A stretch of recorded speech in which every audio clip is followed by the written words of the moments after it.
The massive Veltharian exploration ship Crimson Wing drifted through the dark void of space like a sleeping giant. Its hull gleamed with a metallic blue shine that caught the light from distant stars. Commander Thexvar stood on the bridge, his forearms crossed behind his back as he watched the view screen. His large, round eyes scanned the data flowing across the display. "Commander," called Science Officer Quindal from her station. Her voice carried the musical tone that all Veltharians had when they spoke. "We are picking up strange energy readings from the third planet in this system." Thexvar turned his head toward her. His skin changed from its normal purple color to a lighter shade, which meant he was interested. "What kind of energy readings?" Quindal touched her control panel with her long, thin fingers. New data appeared on the main screen. The readings show power sources that should not exist. This planet was marked as empty in our star charts. No intelligent life was supposed to be here. The commander walked closer to look at the information. "Are you sure the readings are correct?" "Yes, sir. I have checked 3 times.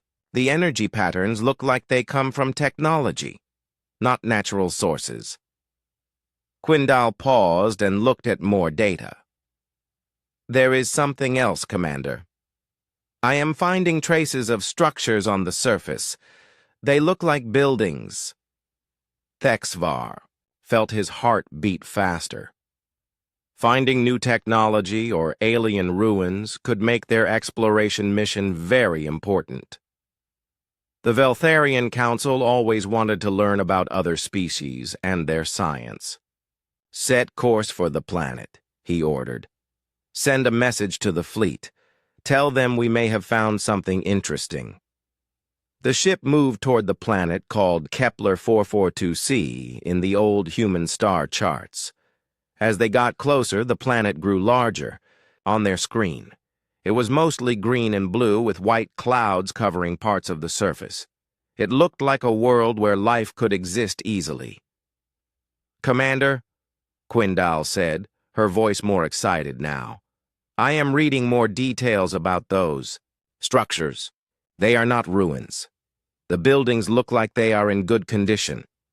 Some of them are even powered." "Powered?" Thexvar repeated. "By what?" "I cannot tell from here. We need to get closer." The ship entered the planet's atmosphere, through the view screen. They could see the surface clearly now. There were forests, rivers, and mountains. In one area, they saw a collection of buildings that looked very different from the natural landscape. "Take us down near those structures," Thexvar commanded. As they flew lower, more details became clear. The buildings were made of metal and some kind of white material. They were arranged in neat rows with wide paths between them. Gardens and small farms surrounded the buildings. Everything looked clean and well kept. "This is very strange," Quindal said, studying her instruments. "The buildings show signs of recent use, but I do not detect any life forms moving around." The ship landed on a flat area near the edge of the settlement. Thexvar called for his away team to meet him in the shuttle bay. Along with Quindal, he chose 6 other crew members to explore the mysterious colony. They put on their environment suits and stepped outside. The air was safe to breathe, but they kept their suits on just to be careful. The first thing Thexvar noticed was how quiet everything was. There were no sounds of people talking, machines running, or animals moving around. The team walked down one of the main paths between the buildings. Their footsteps echoed softly on the smooth surface. Each building they passed looked the same. "Well-built, clean, and empty." "Commander, look at this," called one of the team members. He was standing near a sign written in symbols they did not recognize. Quindal walked over and scanned the sign with her portable computer. The symbols match the old human language called English. This sign says, New Dawn Colony, established. 2187. Humans, Thexvar said quietly. That explains the building style, but humans do not travel this far from their home planets anymore. According to our records, Quindal said, checking her computer, humans stopped sending colony ships to distant systems about 100 years ago. This colony must be very old. They continued walking through the settlement. Every building they entered was the same. Furniture in place, no dust or damage, but no people. In one building that looked like a community center, they found records written on small electronic devices. Quindal picked up one of the devices and connected it to her scanner. "I can read some of this," she said. "These records talk about daily life in the colony. The last entry I can find is dated about 6 months ago." 6 months? Thexvar asked. "That cannot be right. Check again." After several minutes, Quindal looked up with confusion in her large eyes. "Commander, I have checked many times. These records show that people were living here very recently. But that is impossible. The human government told our people that this colony was lost over 100 years ago. The team spread out to explore more buildings. They found living quarters with beds that looked like they had been slept in recently. In the kitchens, they discovered food storage units that were still powered and contained fresh supplies. The medical center had equipment that was more advanced than most human colonies they knew about. "This is not making sense," Thexvar said to Quindal as they stood in what appeared to be the colony's main control center. "Everything here looks like people just walked away yesterday, but where did they go?" Quindal was studying a large control panel covered with lights and displays. "Commander, look at this. The main computer system is still running. It shows that all the colony's systems are operating normally. Power, water, air recycling, everything is working." "Can you access their records?" "I am trying, but their security systems are very advanced. Much more advanced than normal human colonies use." Quindal paused as new information appeared on her scanner. "Commander, I am detecting something else. There are large spaces underground beneath this colony. The scans show they go very deep." Thexvar felt the skin on his neck change to a darker color, which happened when he was worried. "Underground spaces? Why would a simple farming colony need underground areas?" "I do not know, but the energy readings I detected from space are much stronger underground. Whatever is powering this place, it is down there." The away team regrouped in the colony's central square. Thexvar looked around at the empty buildings and felt a strange feeling he could not explain. Something was not right about this place. It was too perfect, too clean, too ready for people to return. "Sir," one of his team members called out, "I found an entrance to the underground areas. It is hidden beneath the administration building." Thexvar made his decision. "We will return to the ship for the night. Tomorrow we will come back with better equipment and explore those underground spaces. I want to know what happened to the people who lived here." As they walked back to their ship, none of them noticed the small cameras hidden in the buildings that followed their movement. Deep underground, something was watching them and deciding what to do about these unexpected visitors.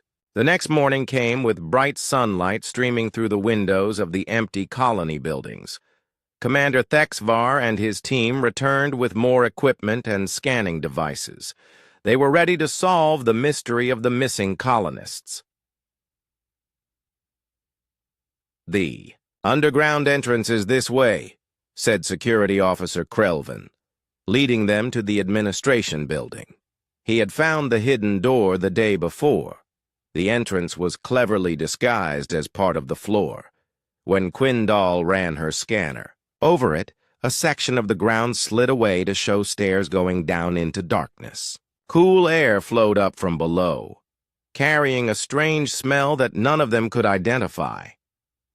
"The air down there is safe to breathe," Quindal reported after checking her instruments. "But there are unusual chemical traces. I cannot identify what they are." Thexvar activated his helmet light and started down the stairs. The walls were made of the same white material as the buildings above, but they seemed to glow slightly with their own light.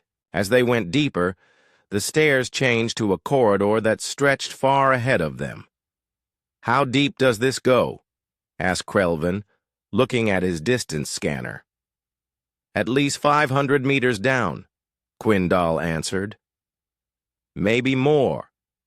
The scans cannot reach the bottom." The corridor was wide enough for 4 Veltharians to walk side by side. Along the walls, they saw panels of lights and what looked like control systems. Everything was still powered and working, just like the colony above. After walking for several minutes, they reached a larger chamber. The room was filled with computers and displays that showed information in the human language, but mixed in. With the normal human technology, they saw something that made them all stop and stare. "What is that?" Krelvin asked, pointing at strange organic-looking tubes that seemed to grow out of the walls like vines. The tubes were dark green and appeared to be alive. They pulsed gently with a soft internal light. Some of them were as thick as a person's arm, while others were thin like fingers. They connected to the human computers and seemed to be part of the system. Quindal approached one of the tubes carefully with her scanner. "This is biological tissue, but it is not from any species in our databases. It appears to be some kind of living technology." Living technology? Thexvar had never heard of such a thing. The tissue is alive, but it also carries electrical signals. Like a computer, it is connected to all the human equipment. She moved her scanner along one of the larger tubes. "Commander, this organic material is not just connected to their systems. It has become part of them." They found more chambers as they explored deeper. Each room contained more of the strange organic technology mixed with human equipment. To one room, they discovered what looked like a laboratory where humans had been studying the biological material. Computer records in the lab told an amazing story. The human colonists had discovered the organic material deep in the planet's crust. While digging for minerals, at first they thought it was just an unusual type of plant or fungus, but when they brought samples to the surface for study, they learned it was far more complex. According to these records, Quindal said, reading from a computer terminal, the organic material responded to electrical signals. When they connected it to their computers, it began to learn and grow. "Learn?" Thexvar asked. "Yes. The material seemed to understand the human computer systems and started to improve them. It made their computers faster and more efficient, but that was only the beginning. The records showed that the organic material had continued to grow and spread throughout the colony's systems. Instead of being worried, the humans had encouraged it. They found that the biological technology could do things their normal computers could not do. In another chamber, they found something even more surprising. There were human-sized containers filled with a clear liquid. Organic tubes connected the containers to the larger biological network that ran through the underground complex. "What were these used for?" Krelvin asked, examining one of the empty containers. Quindal scanned the containers with her instruments. "I am detecting traces of human DNA inside these containers, but there are also traces of the organic material mixed with it." "Mixed? How?" "I am not sure. The readings suggest that humans were inside these containers, but they were connected to the biological network while they were there. As they continued exploring, they found living quarters underground that were much more advanced than the simple colony buildings above. The rooms had organic walls that glowed with soft light. Plants grew directly from the floors and walls, providing fresh air and food. Everything was designed to work together in perfect balance. "This is not a normal human colony," Thexvar said, as they stood in one of the underground living areas. "They were doing experiments down here. Dangerous experiments." "Commander," Quindal called from across the room, "I am finding more recent activity down here, much more recent than 6 months ago. Some of these systems show activity from just a few days ago." "A few days ago? Are you certain?" "Yes, sir. Something was using these systems very recently." She paused and looked at her scanner with confusion. "Commander, I am also detecting that we are being watched." "Watched? By what?" "I do not know, but there are sensors throughout this complex that are monitoring our movements, and something is responding to our presence." As if her words had triggered something, the organic tubes on the walls began to pulse with brighter light. The glow spread from tube to tube throughout the chamber, creating patterns of light that moved like waves. "We should leave," Krelvin said, his hand moving to his weapon. But before they could move toward the exit, the lights in the chamber changed. Instead of the soft white glow they had seen before, colored lights began to dance through the organic network. The patterns were beautiful, but also somehow intelligent, like the biological system was trying to communicate with them. "Do not move." "Suddenly," Thexvar ordered his team. "Whatever this system is, it knows we are here." The colored lights continued to flow through the organic tubes for several minutes. Then, slowly, they faded back to the normal soft glow. But something had changed. The air in the chamber felt different, charged with electricity. "Commander," Quindal whispered, "my scanners are detecting massive energy increases throughout the complex. Whatever we just witnessed, it was only a small part of something much larger." "How much larger?" "The biological network extends far, beyond what we have explored. It may cover the entire planet underground." Thexvar looked around the chamber with new understanding. This was not just a lost human colony. The humans here had discovered something ancient and powerful, and they had connected themselves to it. But where were they now? "We need more information," he decided, "but we will proceed carefully. This biological system is clearly intelligent, and it knows we are here." As they prepared to explore deeper into the complex, none of them realized that their presence had awakened something that had been sleeping for months. Deep in the planet's core, consciousness that had once been human began to stir, deciding whether these alien visitors were friends or threats. The deeper they went into the underground complex, the more amazing and frightening it became. Commander Thexvar led his team through corridors that seemed to stretch on forever. The organic tubes that covered the walls grew thicker and more complex as they descended. "How far down are we now?" asked Krelvin, checking his distance meter. "Almost 2 kilometers," Quindal answered. "And the biological network is getting stronger. My scanners show that we are approaching something very large." The corridor opened into a vast chamber that took their breath away. The ceiling was so high that their lights could not reach it. The walls were completely covered with the organic network.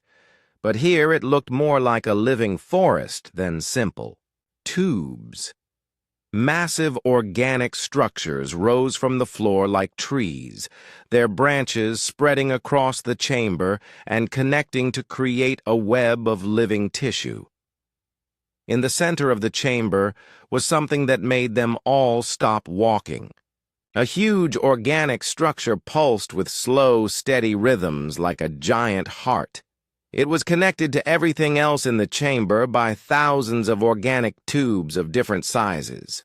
The entire structure glowed with a soft blue-green light that made the chamber feel alive. "What is that thing?" Krelvin whispered. Quindal was scanning frantically with her instruments.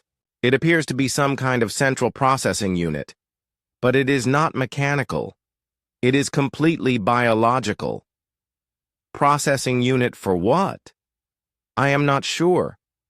But the energy levels coming from it are enormous. This single structure is producing more power than our entire ship." As they walked closer to the giant organic heart, they began to see smaller details that were even more disturbing. Human equipment was built into the organic structure: computer terminals, display screens, and control panels were seamlessly integrated with the living tissue. It was impossible to tell where the human technology ended and the biological system began. "Look at this," Quindal called from near one of the computer terminals. "These human records go back 150 years. They document everything. That happened here." She connected her portable computer to the human terminal and began reading the files. "Commander, according to these records, the colonists discovered this biological entity deep in the planet's crust about 140 years ago. It was dormant, possibly sleeping for millions of years." "What kind of entity?" "The records are not clear about that. They describe it as an ancient biological intelligence, something left behind by a species that existed long before humans or any other current galactic civilization." Thexvar felt his skin change to a dark color as fear crept through him. What did the humans do when they found it? At first, they just studied it. But the entity began to respond to their presence. It seemed to learn their language and their technology very quickly. Within a few years, it was communicating with them directly. Communicating how? Through their computer systems at first. But later, the records mentioned direct mental contact. The team continued exploring the chamber. They found areas where human living spaces were built directly into the organic structure. Sleeping areas, workstations, and recreation rooms were all part of the biological network. Everything was designed to support human life while being completely integrated with the alien entity. "The humans were living inside this thing," Krelvin observed, examining one of the living areas. "Not just living inside it," Quindal corrected, reading more records. "According to these files, the humans began to merge with the entity. They allowed it to connect directly to their bodies and minds." "Why would they do such a dangerous thing?" "The records say the entity offered them knowledge and abilities they could never achieve on their own. Enhanced intelligence, extended lifespans, the ability to interface directly with technology." In one section of the chamber, they found what looked like a medical area. But instead of normal human medical equipment, there were organic pods that could hold a human body. The pods were connected to the main biological network by thick organic tubes. These pods were used for the merging process, Quindal explained, reading from nearby terminals. Humans would enter the pods and allow the entity to slowly integrate with their biological systems. "Did it work?" Thexvar asked, though he was not sure he wanted to know the answer. "According to the records, yes. The humans who underwent the process gained incredible abilities, but they also changed. They became something that was both human and part of the entity. As they studied the medical area, the organic walls around them began to pulse with brighter light. The rhythmic glow spread throughout the chamber, and they heard a sound they had not noticed before. It was like breathing, but too slow and too deep to be from any normal living creature. "Commander," Quindal said, her voice shaking slightly. "I think the entity is waking up." The breathing sound grew louder, and the lights in the organic network began to move in patterns that looked almost like neural activity. Throughout the chamber, computer terminals began to activate on their own, displaying information in human languages. "We should leave now," Krelvin said, moving toward the exit. But before they could move, something happened that changed everything. One of the computer terminals near them lit up with a message written in perfect Veltharian language. "Welcome, travelers from distant stars. Do not fear. We mean you no harm." The team stared at the message in shock. The entity could communicate in their language, even though they had never been to this planet before. Another message appeared. "We have been waiting for someone to find us. We have much to show you and much to explain." "How does it know our language?" Thexvar asked out loud. A new message appeared immediately. "We learned your language from your ship's communications when you entered this system. Learning is what we do best." Quindal stepped closer to the terminal. "What happened to the humans who lived here?" "They are still here. They are part of us now, and we are part of them. They chose to become something greater than what they were before. Where are they? Look around you. They are in every part of this network. They are in the walls, in the computers, in the very air you breathe. But they are also still themselves, with their own thoughts and memories." The idea was terrifying and fascinating at the same time. The humans had not died or disappeared. They had become part of something larger and more powerful. "Why did they make this choice?" Thexvar asked. "Because they discovered what we discovered long ago. There are dangers in the universe that individual species cannot face alone. But together, merged into a single network of intelligence, we can become strong enough to protect all life." "What dangers?" The message that appeared next made them all feel cold despite the warm air in the chamber. "Something is coming from beyond this galaxy, something that destroys all life it encounters. We have been preparing for its arrival for thousands of years." Before any of them could ask more questions, the organic network throughout the chamber began to glow more brightly.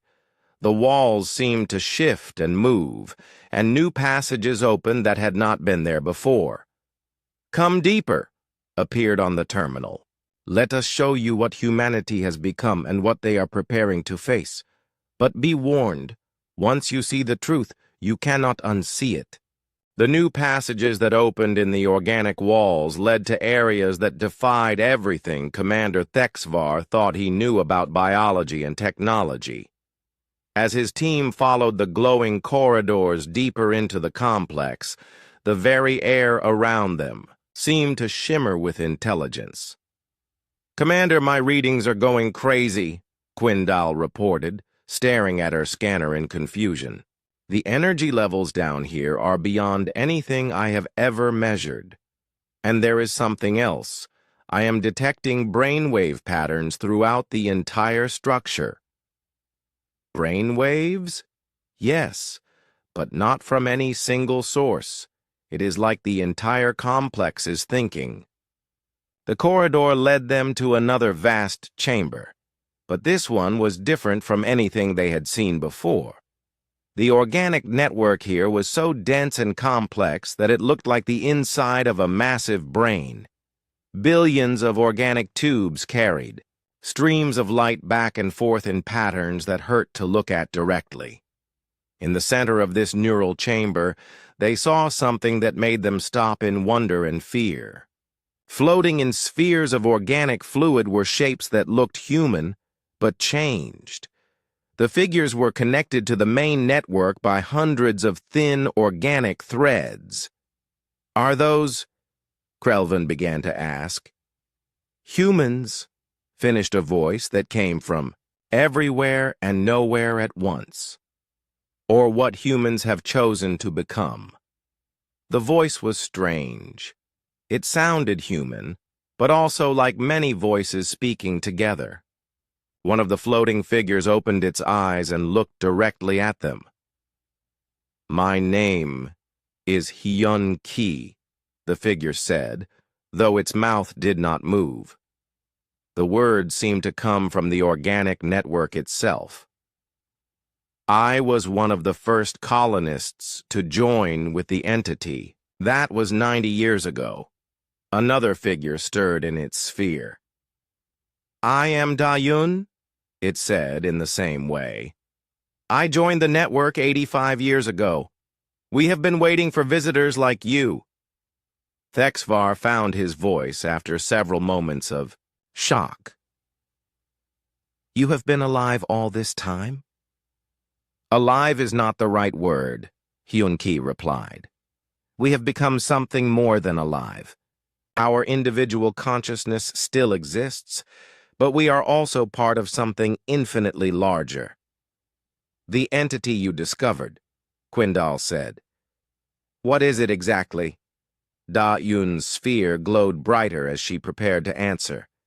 "It is one of thousands of biological intelligence networks placed throughout the galaxy by an ancient race. They were called the Gardeners, and they existed millions of years before any current species evolved. What happened to them?" "They face the same threat that is coming now," Hyun-Ki explained. "Something from beyond our galaxy that consumes all life it encounters. The Gardeners created these biological networks as a way to preserve intelligence and prepare for the threat's return. The chamber around them pulsed with new activity as more of the human entity hybrids began to wake up. Dozens of figures in organic spheres opened their eyes and turned their attention to the alien visitors. "How many of you are there?" Thexvar asked. "All of us," came the reply from multiple voices. "Every human in the colony chose to join the network eventually. We saw what we could become, and what we needed to do." Quindal was scanning the chamber frantically. "Commander, my instruments show there are thousands of human consciousness patterns integrated into this network. But they are not just preserved. They are enhanced. Their mental capabilities appear to be far beyond normal human levels." "That is correct," said a new voice. A figure they had not noticed before moved closer to the edge of its sphere. "I am Tae-Ho. I was the colony's chief scientist before the joining. Now I am something much more." "What kind of enhancements?" Thexvar asked, though part of him did not want to know. "Perfect memory of everything that has ever happened in the network," Tae-Ho explained. "The ability to process information at speeds no biological brain could achieve alone. Direct interface with any technology, whether it is human, alien, or from the entity itself." Another figure spoke up. "I am So-Min. I was a farmer before the joining. Now I can understand the molecular structure of any plant or animal and modify it to suit our needs." The implications of what they were seeing began to sink in. These humans had not just survived on their isolated planet. They had become something that was far more powerful than their original species. "Why are you showing us this?" Thexvar asked. "Because the threat we have been preparing for is almost here," Hyun-Ki answered. "Our long-range sensors detect it approaching from beyond the galactic rim. In perhaps 50 years, it will reach the outer systems." "What kind of threat?" The entire chamber grew darker as the network displayed images on its organic walls. "The boss." Images showed space filled with massive dark objects that seemed to absorb light itself. As the objects moved through star systems, planets went dark and silent. "They are called the Devourers," Da-Yun explained. They consume all biological and technological life they encounter, converting it into more of themselves. They have already destroyed dozens of galaxies. How do you know this? The Gardner networks throughout the galaxy share information instantaneously, Tejo said. We know everything that the other networks know. Many of them have already been discovered by other species, but most refused to join the network. They thought they could fight the Devourers with conventional weapons. What happened to them? They failed, So-Min answered simply. The Devourers cannot be fought with normal military force. They adapt too quickly and consume any technology used against them. The images on the walls changed to show other planets with networks like this one. Some had different species integrated into them, aliens that looked nothing like humans or Veltharians. The only way to fight them is to become something they cannot easily consume or understand, Hyun-Ki explained. A hybrid of biological intelligence and ancient technology that thinks and adapts faster than they do. You want us to join your network, Thexvar said, understanding the situation clearly now. We want your species to have the choice we had, Da-Un corrected. But first, you need to understand what you would be choosing. The chamber filled with new activity as the network began to demonstrate its capabilities. The organic walls changed, color and texture, reshaping themselves into new configurations. Computer terminals appeared and disappeared as needed. The entire space became a perfect environment for any kind of work or research. We can modify matter at the molecular level, Tejo showed them, creating complex metal tools from the organic material of the walls. We can interface directly with any technology and understand its purpose instantly. We can share knowledge and experience across the entire network without delay, So-Min added. Every discovery made by one is immediately available to all. And we can coordinate actions across vast distances, Hyun-Ki finished. The networks on thousands of planets work together as a single intelligence. Quindal looked at her scanner readings with amazement. The computational power of this network is beyond measurement. It exceeds the combined processing capability of our entire civilization. Now you begin to understand, Da-Un said. This is what humanity chose to become, not because they wanted to abandon their individual selves, but because they saw it was the only way to protect all life in the galaxy. But what about freedom? Krelvin asked. What about individual choice? We are more free than we ever were, as separate beings, Hyun-Ki replied. We can experience existence through thousands of perspectives simultaneously. We can understand concepts that no single mind could grasp. And we can choose to focus our consciousness individually when we want to, Tejo added. We have not lost our humanity. We have expanded it beyond its previous limits. The chamber grew quiet as the Veltharian team absorbed what they had learned. These humans had faced an impossible choice and found a solution that went beyond anything their species had ever imagined. There is more you need to see, So-Min said finally. You need to understand the full scope of what we are preparing to face and what your people will need to decide. The organic walls of the chamber began to shift and change, creating new spaces around them. Commander Thexvar and his team found themselves in what appeared to be a vast observatory. The ceiling opened up to show not the surface above, but a view of space that was clearer than anything their ship's sensors could provide. This is not a normal view, Quindal said, checking her instruments. We are still deep underground, but somehow we are seeing space directly. The network extends far beyond this planet, Hyun-Ki explained, his consciousness speaking through the chamber's organic systems. We have grown sensors and communication arrays throughout this solar system and beyond. What you are seeing is real-time information from the edge of the galaxy. The view of space changed to show the galactic rim, where stars were fewer and the dark void between galaxies stretched endlessly. But as they watched, dark shapes moved in that void, shapes that seemed to absorb the light from nearby stars. The Devourers, Da-Un said. They have been working their way through the outer, spiral arms for the past 1,000 years. Each system they consume makes them stronger and more numerous. Teho's voice joined the explanation. Watch what happens when they encounter a defended system. The view focused on a star system where ships moved in defensive formations around the planets.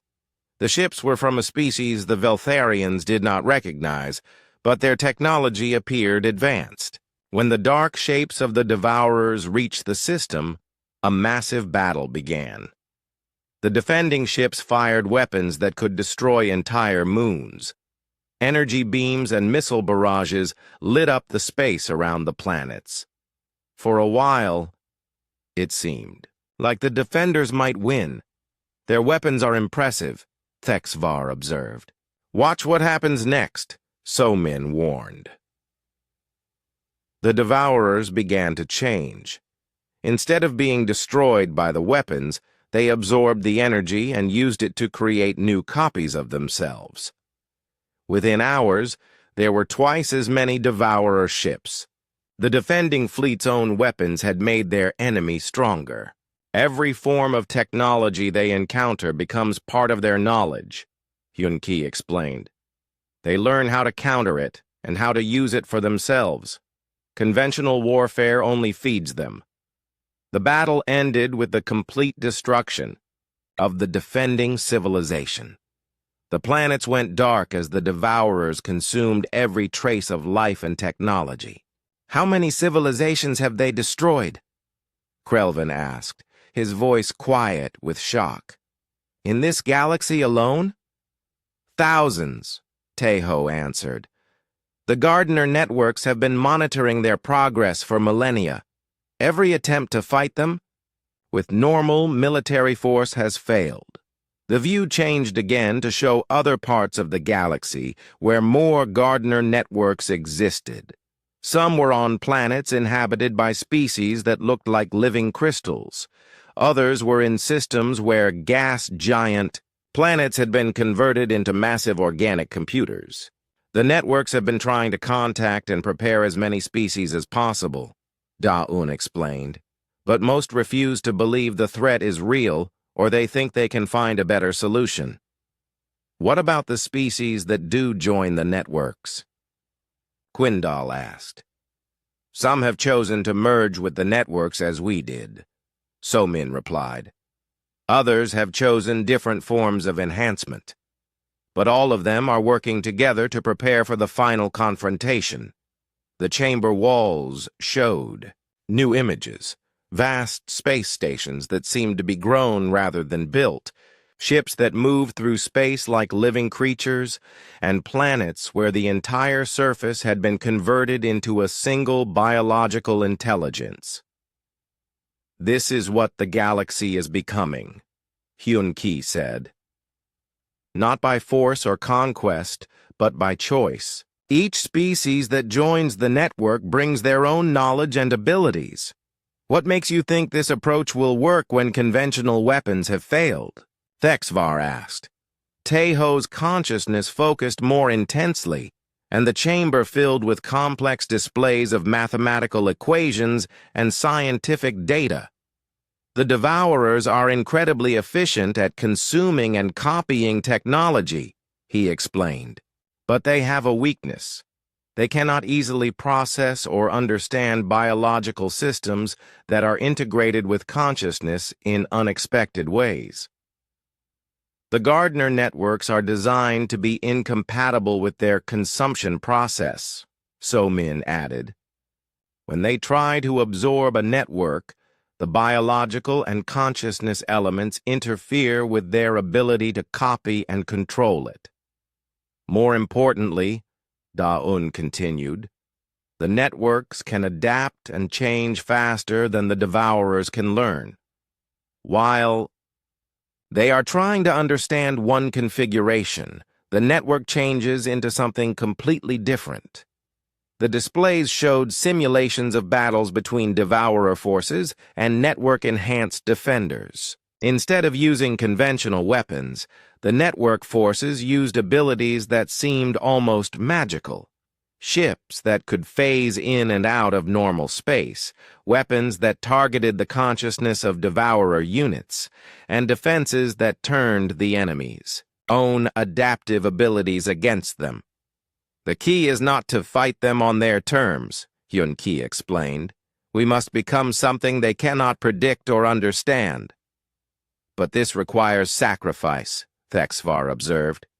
Your people gave up their individual existence to become part of something larger. Did we? Asked a new voice. The chamber created a humanoid form made of organic material, and the consciousness of someone new inhabited it. I am Ji-Woo. I was the last colony leader before we completed the full integration with the network. The organic body moved and gestured like a normal human, but there was something in its eyes that spoke of vast intelligence and experience. I can still think my own thoughts, feel my own emotions, and make my own choices, Ji-Woo continued. But I also have access to the thoughts and experiences of everyone else in the network. I am more myself than I ever was before, not less. And if someone chooses not to join, Krelvin asked. Then they remain as they are, Ji-Woo replied.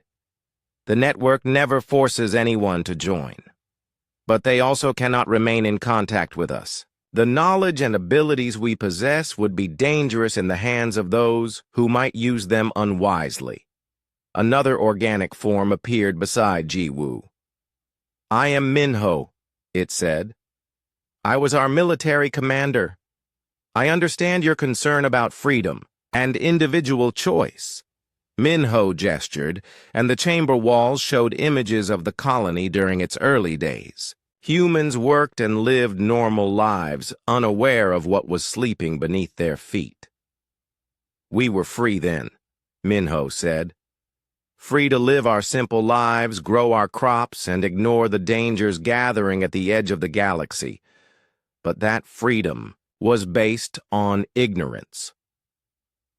True freedom comes from understanding your choices and their consequences, Ji-Woo added.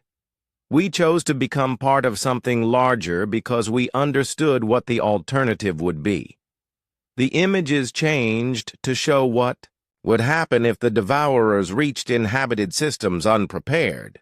Planets stripped of all life, civilizations erased from existence, entire species converted into mindless components of the devourer swarm. Your people will face the same choice soon, Da-Un said. The networks throughout the galaxy are preparing to make contact with every remaining civilization. Time is running out. What do you want from us? Thexvar asked directly. For now, just understanding, Hyun-Ki replied. Your people need to know what is coming and what their options are. But first, you need to see the full extent of what we have become. The chamber began to change again, preparing to show them something even more significant. We have shown you our local network, Somin said.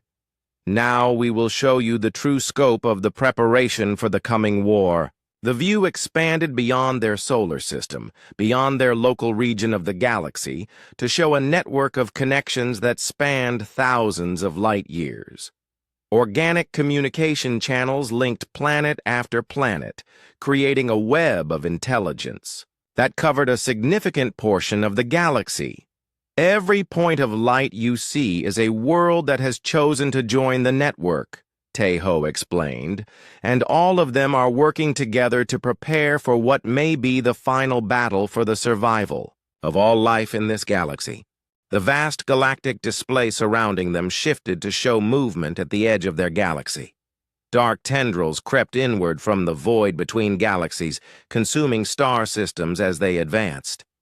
Commander Thexvar felt his heart's beat faster as he realized the scale of the approaching threat. "How long do we have?" he asked, though he dreaded the answer. 47 years, 8 months, 12 days, Jiwoo replied, with the precision that came from the network's enhanced consciousness. "That is when the main devourer force will reach the first inhabited systems in our galaxy." "But advanced scouts are already here," Minho added, his organic form gesturing to points of darkness scattered throughout the galactic display. "They have been studying our defenses and technology for the past 50 years. Quindal stared at her scanner in disbelief. "My instruments are detecting massive energy signatures approaching from multiple directions. How is that possible? Our early warning systems show nothing." "Your technology cannot detect them because they are not using conventional propulsion or energy sources," Tejo explained. "The Devourers travel through dimensions that normal space sensors cannot perceive." The display zoomed in to show their own sector of the galaxy. Dark spots moved between star systems, invisible to normal detection but clearly visible to the network's enhanced senses. "They are studying every species, every technology, every defensive capability," Somin said. "By the time they begin their main assault, they will know exactly how to counter everything we have." "Except for the networks," Da-Un added. "The biological integration makes us unpredictable to them. They cannot fully analyze what they cannot understand." A new section of the chamber opened, revealing what appeared to be a war room where multiple species worked together. But these were not normal representatives of their species. They had all been enhanced by integration with network technology. "These are our military coordinators," Minho explained. "Each represents a different species that has joined the network. Together, they plan strategies that no single species could develop alone." Thexvar saw beings that looked like his own people, but their skin showed patterns of organic integration. There were crystalline beings with biological networks growing through their structures, and gaseous entities contained within organic membranes that pulsed with intelligence. "Each species brings unique capabilities to the network," Jiwoo said. "Your people's natural ability to process multiple streams of information simultaneously would be very valuable." "What about species that refuse to join?" Krelvin asked. The war room display showed other parts of the galaxy where conventional military forces were gathering. Massive fleets of ships, heavily defended systems, and weapons that could destroy entire planets. "They are preparing to fight, using traditional methods," Minho said sadly. "We have tried to warn them, but most believe their technology is sufficient." "Will you help them when the Devourers attack?" Thexvar asked. "If they will accept our help," Da-Un replied. "But many species distrust us now. They see our biological integration as a form of contamination or conquest." The display showed recent attempts by network representatives to contact other civilizations. In most cases, the enhanced beings were met with fear and hostility. Some species had even declared war on the networks, believing them to be a threat, equal to the Devourers. "This is why secrecy has been necessary," Hyun-Ki explained. "Most species are not ready to accept what must be done to survive." "But you are showing us," Quindal observed. "Because your people show promise," Somin said. "Veltharians have a natural inclination toward cooperation and shared consciousness. You might be able to accept what others cannot." The chamber walls shifted again to show Veltharian space and the approach routes the Devourers would likely take. Multiple invasion corridors led directly through Veltharian territory. "Your worlds will be among the first attacked," Tejo said, bluntly. The Devourers prefer to eliminate the most cooperative species first, before they can organize effective resistance.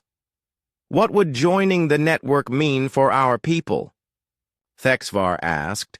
Jiwoo created a detailed simulation showing Veltharian planets with organic networks integrated into their cities and technology. The changes were extensive but not destructive. The Veltharian way of life continued, but enhanced beyond their current capabilities. Individual choice would be preserved, Jiwoo explained. Those who wish to maintain their current existence could do so, but they would need to accept isolation from the enhanced population. The integration process takes time, Minho added. For a species like yours, full network capability would require approximately 20 years to develop safely.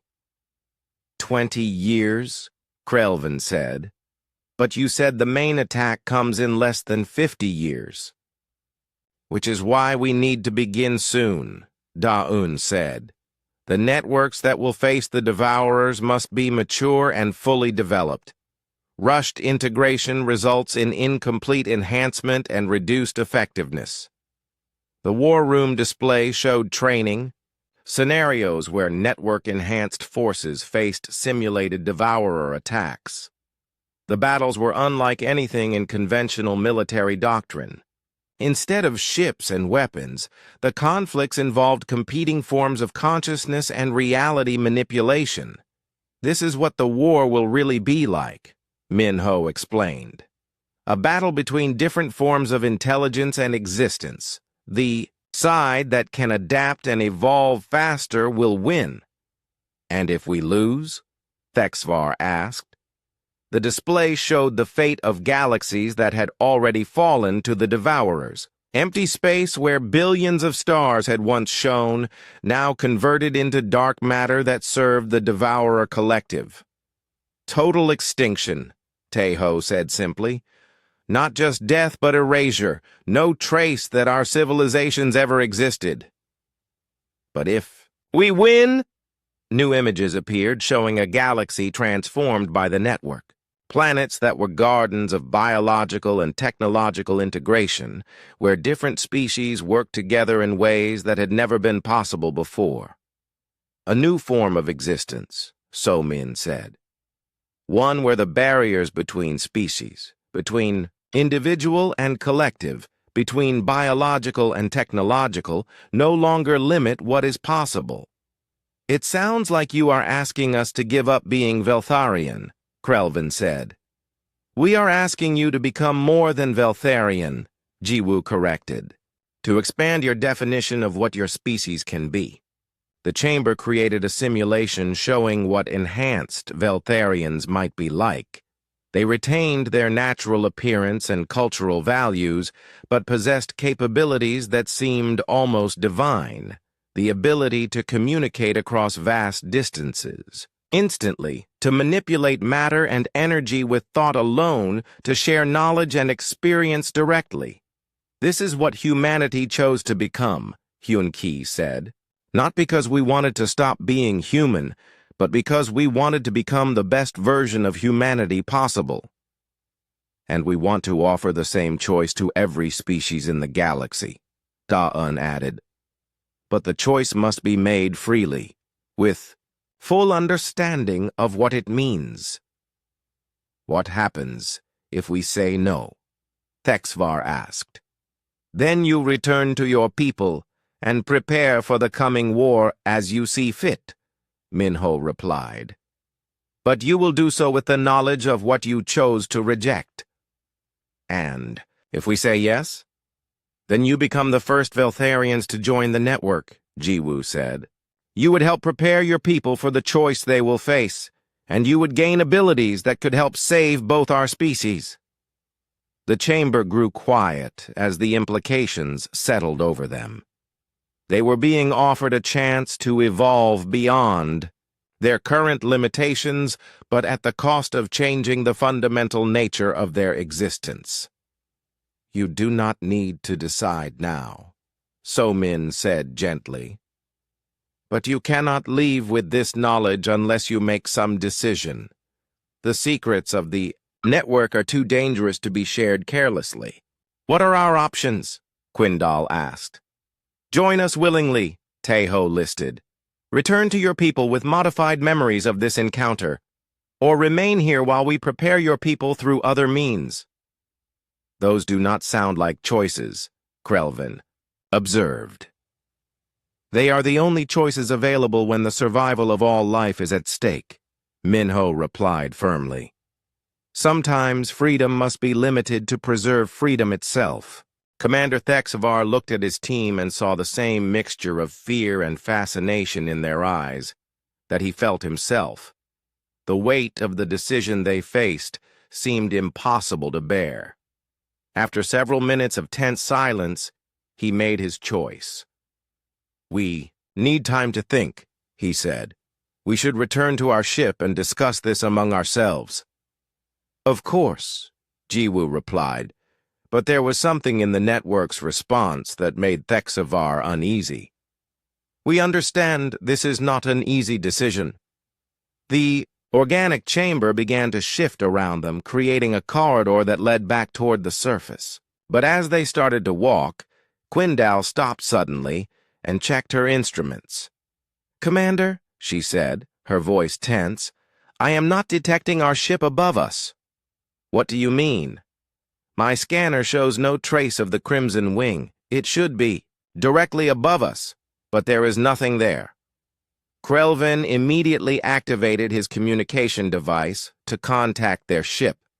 Static filled the air, but no response came. Commander, I cannot reach the ship on any frequency. A sense of growing alarm filled the team as they realized they might be trapped.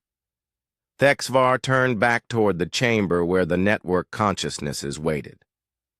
What happened to our ship? He demanded. Your ship is safe, Minho assured him, his organic form approaching slowly. But it has been moved to a secure location while we complete our discussion. Moved? How? The network has capabilities your people do not yet understand, So Min explained. We can manipulate matter and energy in ways that conventional technology cannot. To demonstrate, the organic walls around them became transparent, showing the space above the colony. Where their ship had been parked, there was now only empty ground.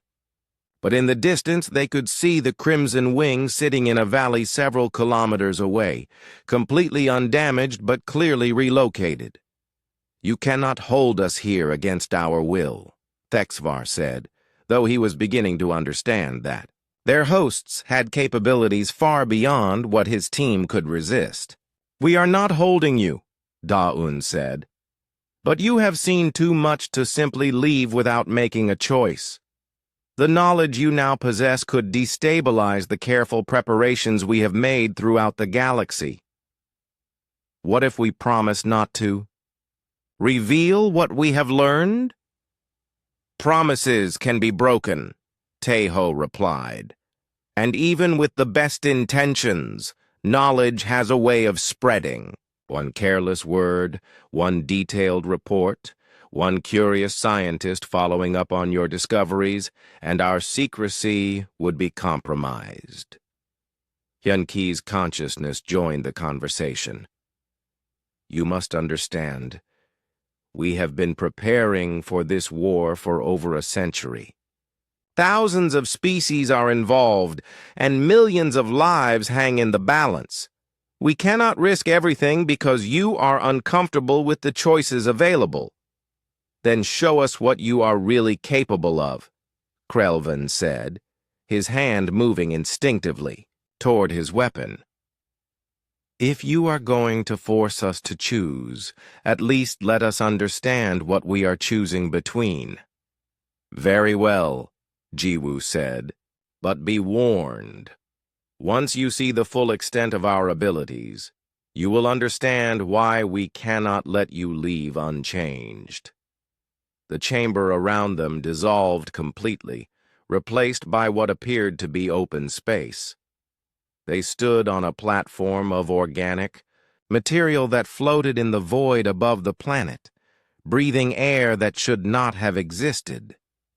"This is not an illusion," Soman explained, noting their shock. "We have created a temporary habitat in space using the network's matter manipulation abilities. Around them, the planet below began to change. The surface rippled like water, and new structures grew from the ground at impossible speeds. Mountains moved and reshaped themselves. Forests appeared and evolved through thousands of years of growth. In minutes, we can restructure matter at the molecular level," Tejo demonstrated, causing a section of the planet's surface to transform into crystalline formations that sparkled like diamonds. "We can manipulate energy fields," Minho added, creating aurora-like displays in the planet's atmosphere that formed complex patterns and designs. "And we can interface with any technology directly," Hyun-Ki showed them by somehow accessing Quindal's scanner from a distance, causing it to display information it had never been programmed to show. But the most impressive demonstration came when Jiwoo gestured toward space itself. Stars in the distance began to pulse in synchronized patterns, as if the network could communicate across light years instantly. "Each of those stars has a network world in its system," Jiwoo explained. "We can coordinate actions across the entire galaxy in real time." "How is that possible?" Quindal asked, her scientific mind struggling to understand what she was witnessing. "The networks exist partially outside normal space-time," Da-Yun explained. "The biological consciousness component allows us to access dimensions that pure technology cannot reach. This is what evolution looks like when guided by intelligence rather than random chance," Somin added. "We have become something that bridges the gap between biological life and the fundamental forces of the universe." The space platform they stood on began to move, carrying them back toward the planet's surface. But instead of landing at the colony, they found themselves in a new location, a vast military complex that had not existed when they first arrived.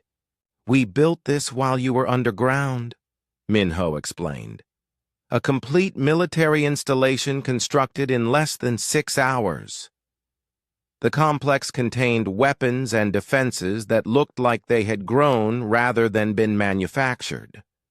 Organic, ships that pulsed with life, energy barriers that responded to the thoughts of their operators, and communication systems that seemed to connect directly to the consciousness of their users.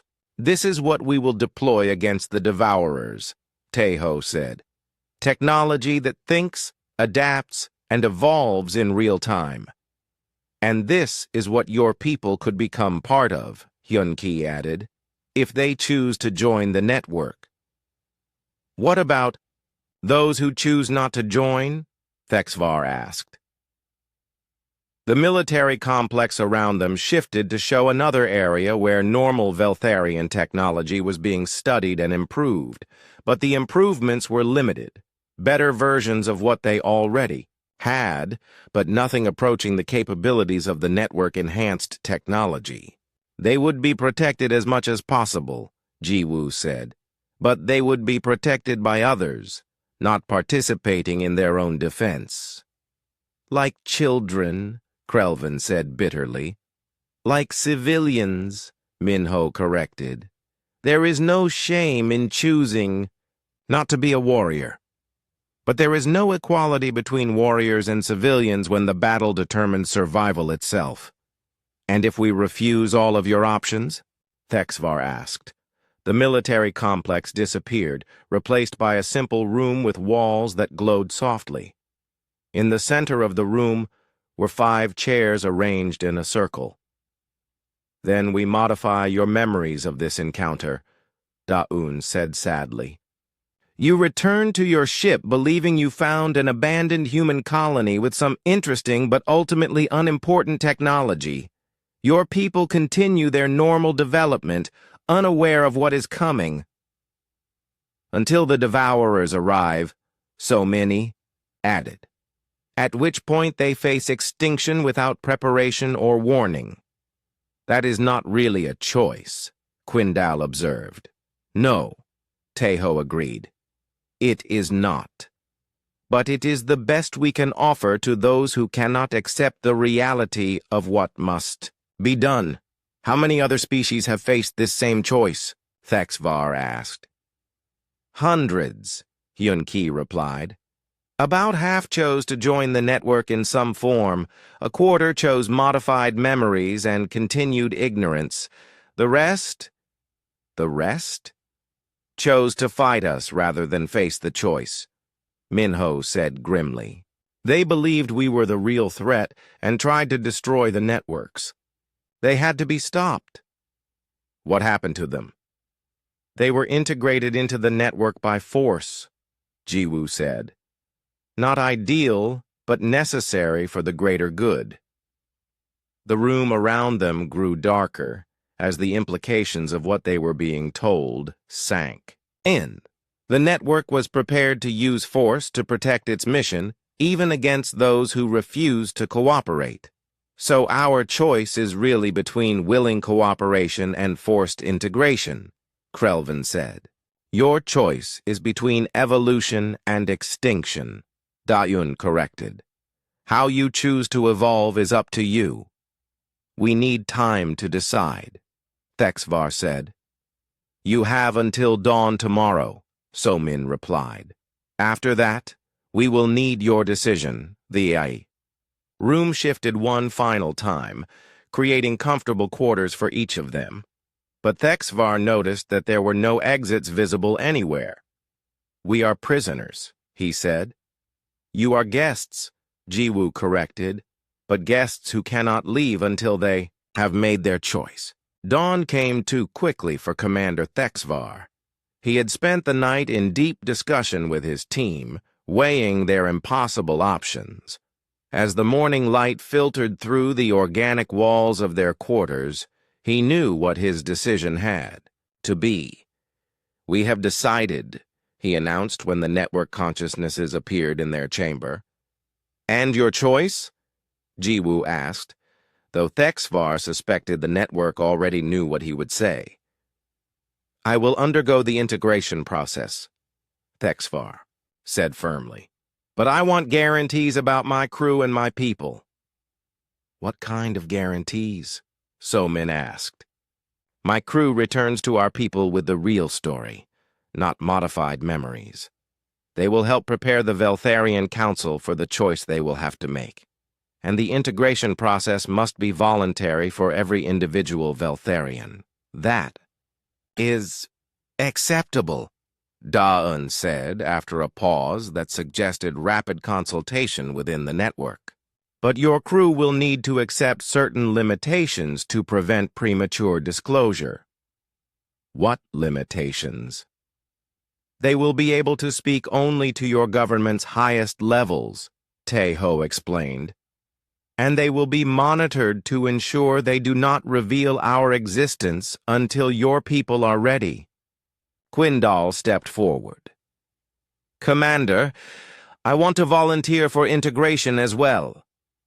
Are you certain? Thexvar asked her. I am a scientist. This is the greatest discovery in galactic history.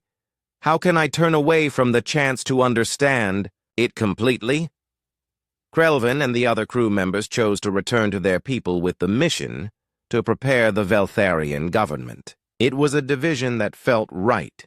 Some would evolve, others would serve as bridges to those who were not yet ready. The integration process began immediately. Thexvar and Quindal were led to one of the organic medical chambers they had seen earlier. The pods that would transform them looked both frightening and fascinating. Will it hurt? Quindal asked as she approached her pod. There is some discomfort as your nervous system adapts to the new connections, Hyun-Ki explained. But it is not pain as you understand it. It is more like growing pains. How long does it take? For your species, approximately 72 hours for basic integration, Somin replied. Full network capability will develop over several months. As Thexvar settled into his pod, organic tubes began to connect to his body. He felt a tingling sensation as the network began to interface with his nervous system.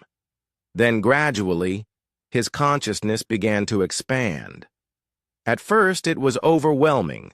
He could suddenly sense the thoughts and experiences of thousands of beings throughout the complex. The knowledge and memories of the entire human colony flooded into his awareness.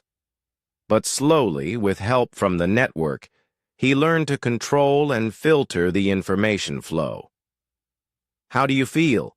Jiwoo asked, though now Thexvar could sense the question coming before it was spoken. "Different," Thexvar replied, and was surprised to find that his voice now carried the same multi-layered quality as the other network beings, but still myself. The integration continued over the following days. Thexvar learned to use his new abilities gradually. First, simple matter manipulation, then energy control, then direct interface with technology. Each new capability felt natural, like discovering muscles he had always had but never used.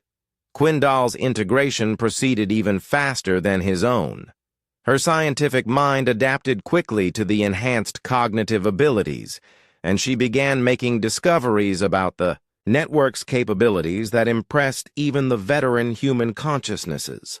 "Your species has remarkable potential," Minho observed as he watched Quindal successfully manipulate complex organic machinery on her first attempt. "The integration is proceeding much more smoothly than we expected. On the fourth day, when their basic integration was complete, Thexvar and Quindal were introduced to the broader network.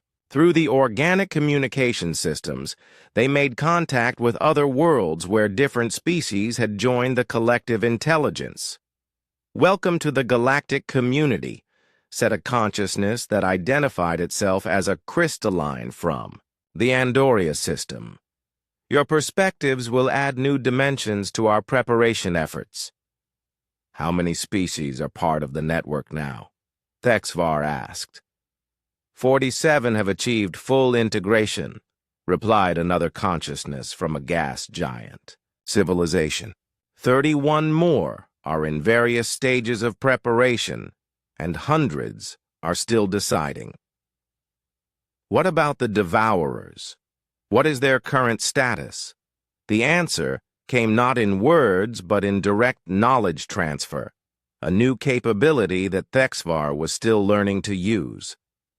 Instantly, he understood the current tactical situation throughout the galaxy. The Devourer scouts had increased their activity in recent months. Several border systems had gone silent, suggesting that advanced reconnaissance was already taking place. More concerning, some of the conventional military forces preparing to fight the Devourers had detected and engaged the scouts, with disastrous results. "Each engagement teaches them more about our capabilities," Tejo explained.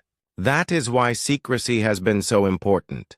Every battle fought with conventional weapons makes them stronger." "When will the network be ready to face them?"